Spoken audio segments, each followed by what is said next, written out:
Salut mes étudiants. Maintenant, on va commencer la troisième partie de l'ETT, leçon 3. C'est la génétique sexuelle et les maladies sexuelles. La première partie de cette leçon, c'est quoi? C'est la détermination du sexe chez l'homme. On rappelle quelques informations. D'abord, notre corps, chaque cellule de notre corps renferme combien de chromosomes? 46 chromosomes. Bien, on peut diviser ces 46 en deux groupes. 44 plus quoi? Plus 2. Quels sont les 44? Sont les chromosomes somatiques ou les autosomes. Les deux sont les quoi? Les chromosomes quoi? Sexuels, qui sont responsables de quoi? De la détermination du sexe chez les êtres vivants.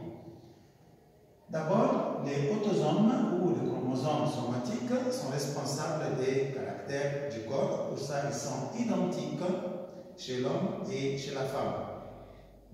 La femme et l'homme, les deux, sont communs dans le nombre de quoi? De 44. Mais les chromosomes sexuels sont différents chez l'homme que la femme. Bien, comment? Par exemple, l'homme. Quelle est la structure chromosomique? C'est 44 plus quoi? X, Y. Et la femme est quoi? Et 44 plus XX. C'est-à-dire le XY et le XX sont les quoi? Les chromosomes sexuels. Comment les deux, ça va? Dans des enfants, si je peux dire, chacun est responsable de donner des gamètes. Quels sont les gamètes qui se produisent par l'homme? On appelle les quoi? Les spermatozoïdes. Comment se forment les spermatozoïdes? Les spermatozoïdes se forment par une division cellulaire qui s'appelle la division par méiose. Pendant la division par méiose, ils se produisent de quoi? Des gamètes, et chaque gamète renferme la moitié du nombre de chromosomes. C'est-à-dire, si je peux diviser ça en deux, le résultat c'est quoi? C'est 22 plus X ou 22 plus quoi?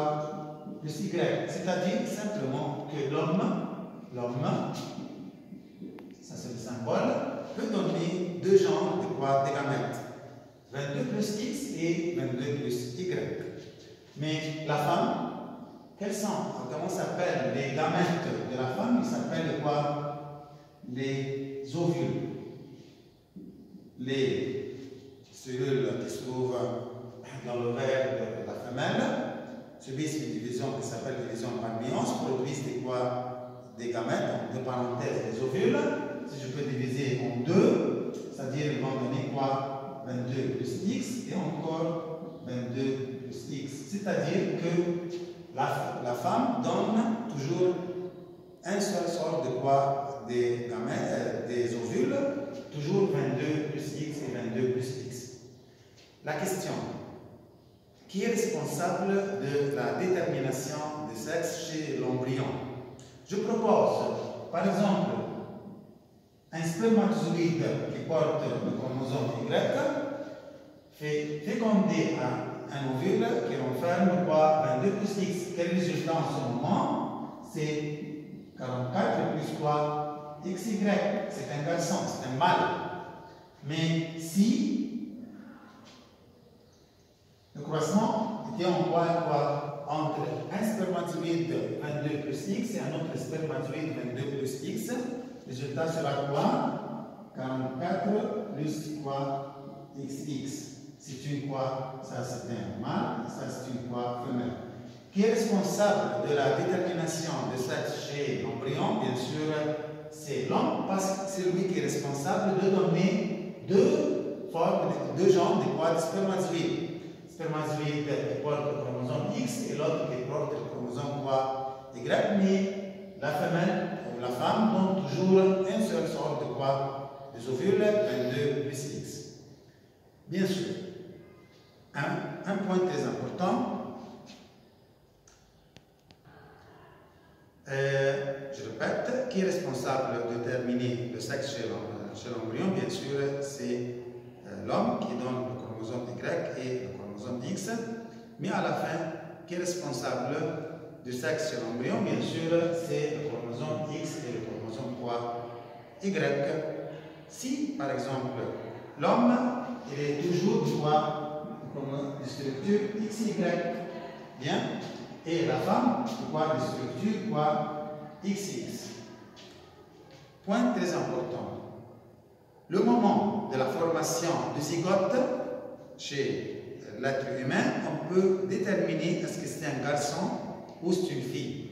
Mais pendant la grossesse, on ne peut pas savoir. Bien, pourquoi? Parce que simplement au début de la grossesse, l'être humain et l'enfant, il est formé simplement de quoi? Des tissus non différenciés, c'est-à-dire c'est un ensemble de tissus. Mais on ne peut pas déterminer est-ce que c'est un garçon ou est une fille.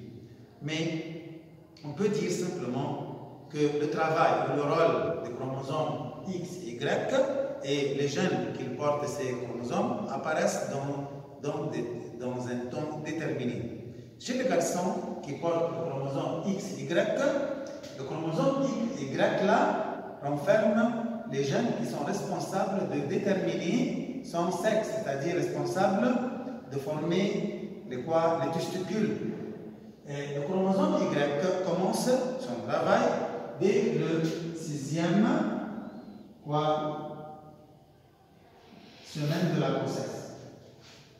Bien, 6e semaine de la grossesse, en ce moment, le chromosome Y commence à produire des gènes, bien sûr contient des gènes, mais commence à produire des hormones qui sont responsables de quoi?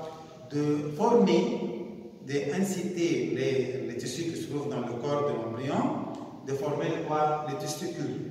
Et ensuite de suite, le testicule peut continuer son rôle pour sécréter encore des hormones masculines qui continuent à former les autres organes sexuels. Ça, c'est pour l'enfant qui porte le chromosome Y. Le rôle du chromosome Y commence de la 6e semaine.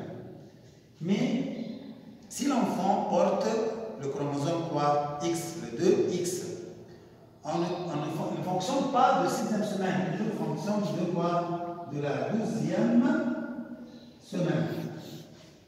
2e semaine, le chromosome X commence à produire contient des gènes qui commencent à produire des hormones féminines qui est responsable de former l'ovaire et ensuite de suite pour compléter les organes génitaux féminins. Bien.